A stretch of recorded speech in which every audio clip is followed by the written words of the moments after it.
തൃശ്ശൂരിലേക്ക് പോയാൽ തൃശ്ശൂർ ചീരാച്ചി വളവിൽ മരം വീണ് ഗതാഗത തടസ്സം. 2 കാറുകൾക്ക് മുകളിലേക്കാണ് മരം വീണത്. വാഹനത്തിൽ ആളുകൾ ഉണ്ടായിരുന്നില്ല. അതുകൊണ്ട് തന്നെ വലിയ ദുരന്തം ഒഴിവായി. ജെയ്സൺ ചാമോളപ്പയിൽ നൽകും വിവരങ്ങൾ. ജെയ്സൺ, മരം മുറിച്ചു മാറ്റിയോ? നേരത്തെ അപകടാവസ്ഥയിലുള്ള മരമായിരുന്നോ ഇത്? ചീരാച്ചി വളവ് എന്ന് പറയുന്നത് തൃശ്ശൂരിൽ നിന്നും എറണാകുളത്തേക്ക് പോകുന്ന ആദ്യ കൊല്ലൂർ വഴിയുള്ള വഴിയാണ്. അതുകൊണ്ട് തന്നെ ഈ വഴിക്ക് നിരവധി വാഹനങ്ങൾ നിരന്തരം കടന്നു പോകുന്നതാണ്. പക്ഷേ ഈ മരം വീഴുന്ന സമയത്ത് കാര്യമായ പ്രശ്നങ്ങൾ ഉണ്ടായില്ല എന്നതാണ്. നിർത്തിയിട്ട കാറിന് മുകളിലാണ് ഈ വാഹനം വീണത്. 2 കാറുകളും തകർന്നിട്ടുണ്ട്. മഴ ജില്ലയിൽ നേരത്തെ സൂചിപ്പിച്ച പോലെ തന്നെ ഒറ്റപ്പെട്ട ഇടവിട്ട് ശക്തമായ മഴ പെയ്യുകയാണ്. അതിരപ്പള്ളി വാഴശാല മേഖലകളിലും ശക്തമായ മഴ പെയ്യുന്നുണ്ട്. പെരിങ്ങൽകുത്ത് ഡാമിന്റെ ഷട്ടറുകൾ 2 ഷട്ടറുകൾ തുറന്നിട്ടുണ്ട്. മഴ വീണ്ടും കനത്താൽ കൂടുതൽ ഷട്ടറുകൾ തുറക്കുമെന്ന് അറിയിച്ചിട്ടുണ്ട്.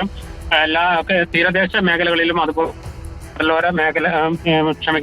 മലയോര മേഖലകളിലും ശക്തമായ മഴ ഇപ്പോഴും തുടരുകയാണ്.